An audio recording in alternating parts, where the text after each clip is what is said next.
What's good, everybody? As of late, I've been seeing a lot of discourse regarding double champs. You know, Islam Makhachev just defended his second championship at welterweight against Ian Garry. Great defense. But there's been a lot of discourse. Who's the best double champ in UFC history? Of course, you know, GSP chimed in. You know, Mighty Mouse chimed in. Henry Cejudo been talking.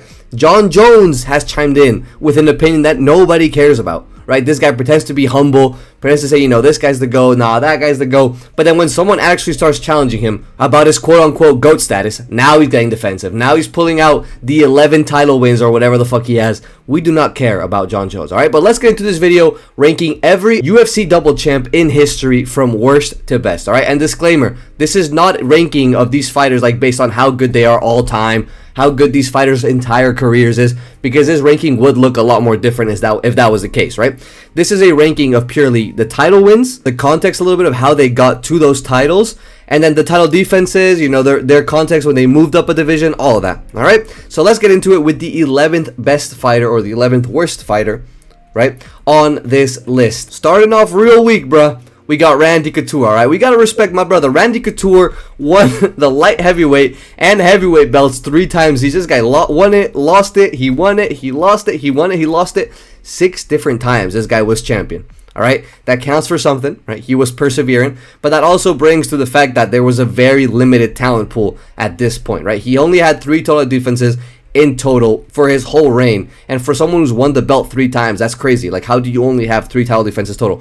It just goes to show this guy was, you know, he was facing Bun's competition. And like we say, you talk about NBA, you talk about, like, you know, the Wilt Chamberlain era, the fucking, I don't know, Bill Russell era. You just gotta salute, man. Salute to the Unks. You know, Randy Couture, you did your thing. You were the first ever, you know, double champ in the UFC. Salute, my brother. You made something happen that no one had ever done before. But, you know, you have to be out at the 11th in this list. I think he would agree with this unless he has very, you know, advanced terminal CTE, all right? On to the 10th best UFC double champ of all time. We got the one and only Conor McGregor. Now, this guy, this is already, you know, starting off some conflict because this guy was the first guy to do it simultaneous. He was the second ever double champ. Such a big thing, such a, you know, such a huge thing for the sport. The guy that brought eyes to the sport of MMA, to the UFC in general. But Conor McGregor is not a good double champ, man. This guy, he won the featherweight belt and the lightweight belts again. Won it against prime Jose Aldo that was undefeated for like a decade. And then Eddie Alvarez, you know, not the greatest win ever, but again, a good win. But the issue is this guy didn't defend his belt at all, bruh. This dude was doing literally anything except defending his belt. Fuck it, I'm gonna go fight Nate Diaz, bruh. Fuck it, I'm gonna go to boxing, I'm gonna vacate, I'm gonna do this, I'm gonna do that. This guy was not defending his belt for shit. So he just can't have that much weight to his resume in the double champ status if he wasn't defending his shit, bro. This guy just, he did his thing and left, man. You gotta respect it. And, you know, a great featherweight win, not a great lightweight win. I don't know if it is that, you know, Eddie Alvarez, you know, he got made to look bad by Conor McGregor, but in general, you know, the career of Eddie Alvarez, not the greatest thing ever. But yeah, Conor McGregor, 10th ever double champ. Doesn't mean he's a bad fighter, you know, top 30 all-time fighter for sure. He's not cracking the top 10, all right, on this list. On to the number 9, starting off in the top 9, all right? BJ Penn. Now, this is maybe the last entry, and some of you might get mad, but this is the last entry where I would consider these double champs to be a little bit weaker compared to the rest of the list, of course, right? Starting off, he won the lightweight and welterweight belts. Very impressive. 2 of the hardest divisions to win a belt. And again, this is something that matters. Even though at this point they weren't as crazy as they were now, they're still crazy divisions. You know, that welterweight division, that was that fucking GSP era. That lightweight division's always been insane. The issue here, he defended his lightweight belt 3 times, which is great. That was a lightweight record at the time. He tied it with a bunch of people. You know, tied it with Khabib, tied it with whoever.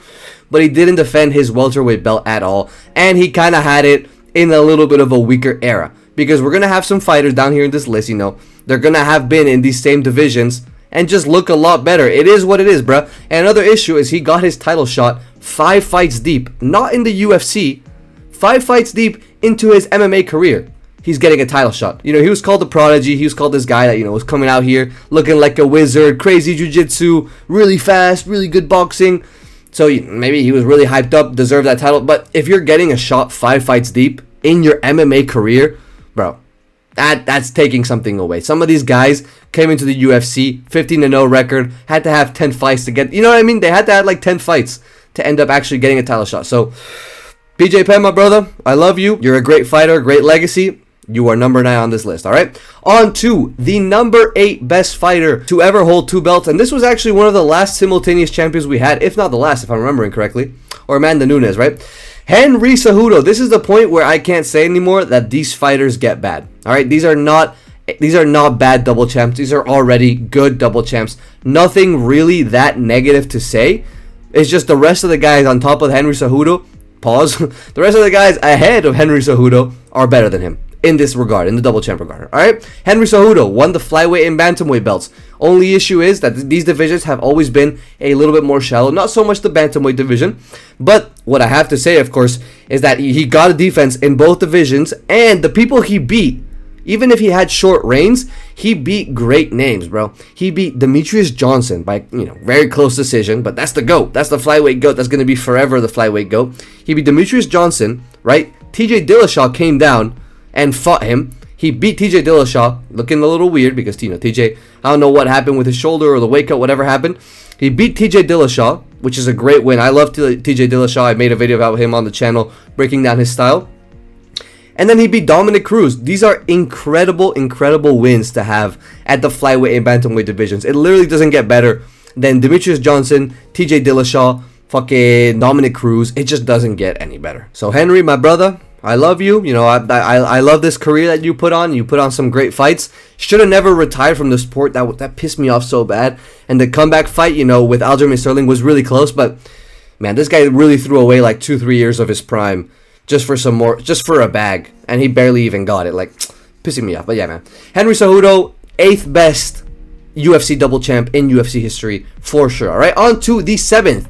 Now, this might be glaze, but Alex Pereira is the 7th best double champ. And you guys have to believe me, bro. I tried my hardest not to put him any further. I tried my hardest to be objective. I love Alex. I love everything he's done. I love his story. I love his character. This guy won the middleweight, light heavyweight belts, and has been the closest fighter so far to go for triple champ. He fought fucking Cyril Gane's bitch ass, Cyril Gane's cheating ass, bitch ass, French ass at heavyweight, and lost that fight. Herb Dean, I'll never forgive you. I still love you though. But yeah, man, this is not a triple champ video. If that was, of course, Alex would be number 1. But he won the middleweight and light heavyweight belts. Again, at a little bit of a weaker time. Middleweight really only had a couple good names in it when Alex Pereira was making his way up. And light heavyweight, the few good names that there were here, he cleared them, right? He had 0 middleweight defenses, which is a little bit of an issue. But unlike Cejudo, he cleared out a division. That's why I have him above Cejudo. Even if some people say it was a weaker division, I kind of disagree, man, because bantamweight, Cejudo beat Moraes, and then he beat Cruz. Cruz is a great name, again, on the tail end of his career, a lot of shoulder surgery, a lot of issues. This fucking guy, Alex Pereira, beat fucking Yuri Prochazka twice, once to win the belt and then to defend it. Khalil Roundtree, Jamal Hill, he then, lost the belt to Ankalaev, got it back. He's a 2-time light heavyweight champion, 1-time middleweight champion. That's elite. Those are elite stats. Getting your losses back, the only losses he need to reclaim would be to now Cyril Gane and Izzy, because everything else is low-key clear as fuck. And he beat Yuri, who, if it wasn't for that AI-ass Olberg matchup, would have been such a great win, aging well, because then we could have said for sure that Yuri is the definitive best light heavyweight outside of Alex. Didn't happen. It is what it is. But he beat great names. Yuri, fucking Adesanya, he beat Ankalaev. He cleared the light heavyweight division. Only issue, he never defended the middleweight division. It is what it is. That's my GOAT. I can't put him any higher than this because at 6, we have Ilia Topuria, bruh. Ilia Topuria is one of those situations where he won the featherweight and lightweight belts, 2 of the most skilled divisions. Lightweight and welterweight are the most dangerous divisions, maybe, like in terms of skill and power combined. It's where the most, good talent concentrates. But this is the most talented divisions. Featherweight, lighter divisions, lightweight down, those are the most talented. And Ilia Topuria beat Volkanovski, right? Beat Max Holloway. He beat Charles Oliveira. And this motherfucker almost beat Justin Gaethje. Almost, man. He had 1 featherweight defense against Max Holloway and 0 lightweight defenses. These numbers look horrible compared to some of the people I've talked about before. But he had the greatest 3 wins of all time. Literally without a debate. Ilia Topuria beating Volkanovski in the second round, knocking him out, making it a definitive performance, unlike, the first Makhachev performance, for example, or, the second Max Holloway fight. Some people might say, oh, Max Holloway might have won that, Volk might have won that. This guy knocked him out round 2. First guy to ever knock out Volk, I think, in his professional career. Goes out, knocks out Max Holloway in the 3rd or 4th round. Max Holloway has never been knocked out, right? The guy gets slept. And then knocks out Charles Oliveira, who, again, Charles Oliveira, he'd gone out sometimes. Not gone out, but he'd been stopped, he'd been TKO'd, this isn't that, but he'd never been flatlined. And that Charles Oliveira was looking good, man. Only issue is he had a really short reign, but these 3 wins will forever carry him. And God forbid this motherfucker gets back to the belt, bruh. God forbid Ilia Topuria beats Paddy Pimblett, beats Arman Tsarukyan, whoever needs to be, and gets the lightweight belt again. I'm putting this motherfucker 2 steps higher. I don't give a fuck. If he beats Arman, honestly, the Paddy win does not matter at all to me. I think Paddy is buns. Alright? Clip this shit when Paddy submits Ilia Topuria in the 5th round. I think Paddy Pimblett sucks ass. Alright? Booty cheeks. If you guys have seen my channel for any amount of time, this guy is buns to me. But if Ilia Topuria beats Arman, gets the belt back, bro, I'm putting this guy at least 2 spots higher. Alright? Only issue, had a super short reign. Unfortunately, Big Rufus cut our reign short. But yeah, man. Ilia Topuria, top 6 UFC double champ of all time without a debate. I don't want to hear it. Alright? Top 5. We're getting to the big leagues now. The big league, starting off, Daniel Cormier. I fucking love DC. This guy, such a good personality, such a shit commentator, right? Sometimes it feels like, how were you ever a double champion in the UFC with the shit you be saying? But this guy's career is so underrated. He might have the most underrated resume of all time. He won the light heavyweight and heavyweight belts in a really good era. In an era with Jon Jones, bro.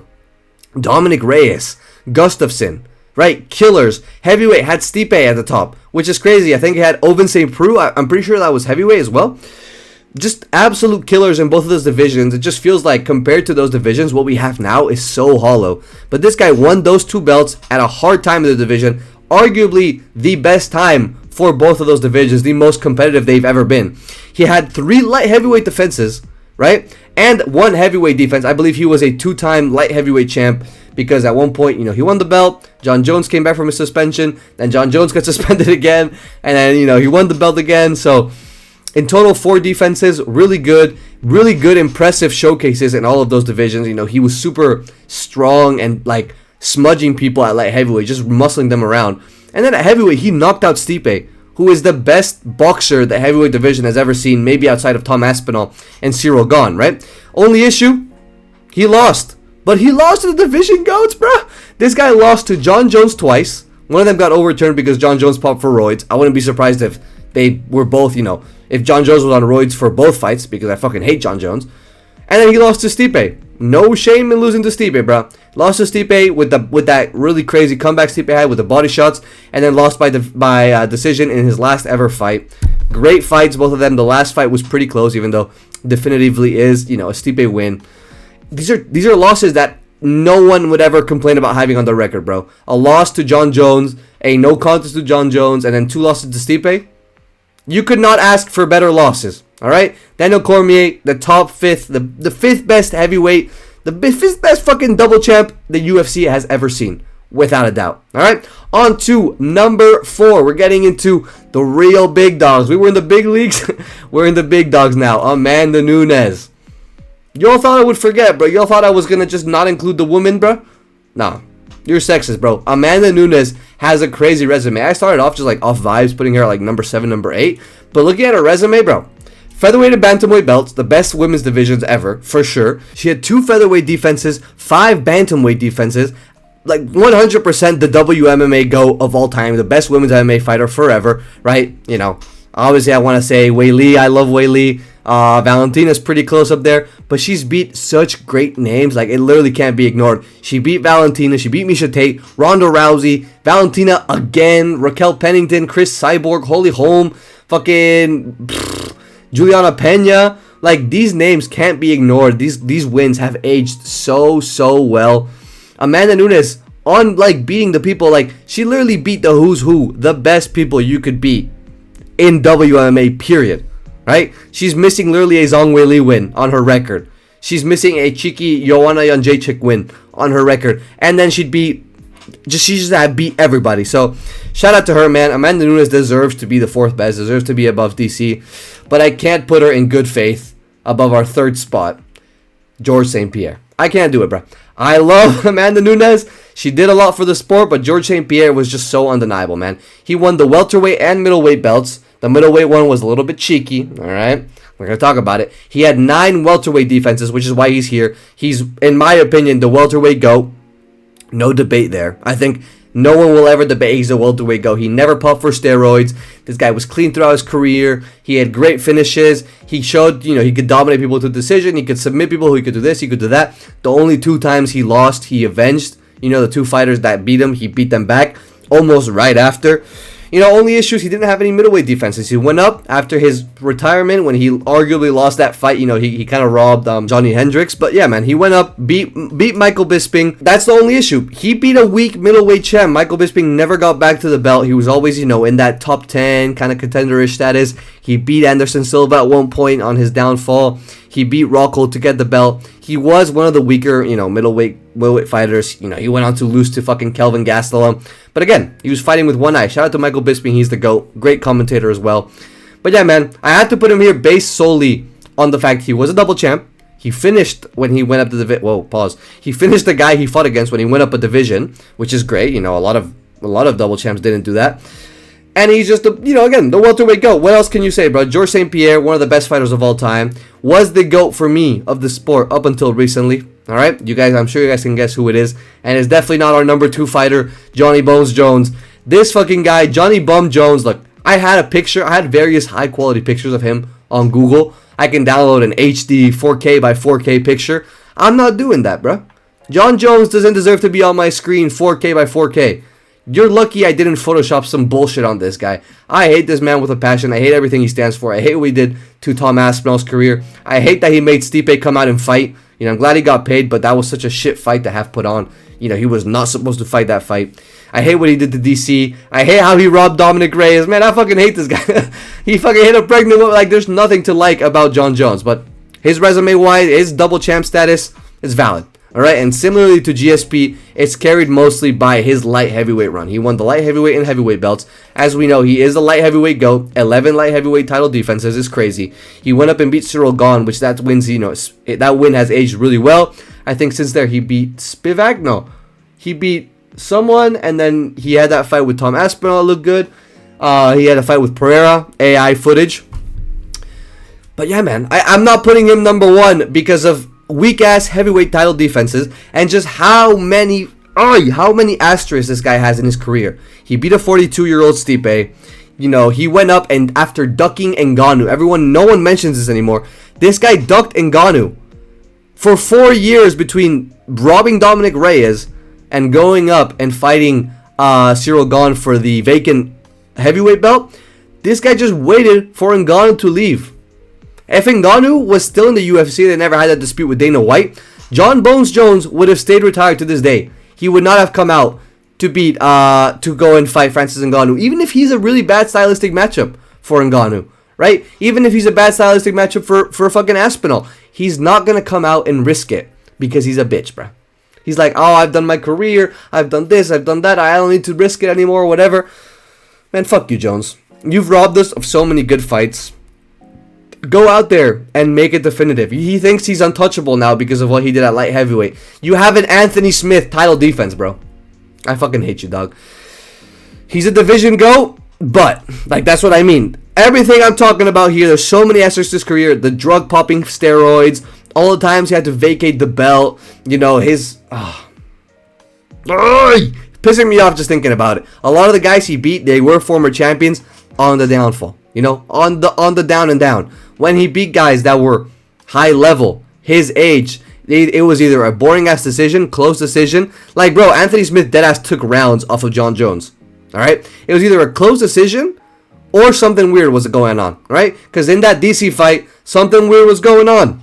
He was on roids and he popped, and he probably would have popped the first time too. Fucking gas station boner pills, man. Fuck you, Jon. I'm gonna move on before I piss myself off. But you guys know who's number 1, the one and only Islam Makhachev. Now, this guy won the lightweight and welterweight belts, the hardest and most skilled divisions currently and probably of all time.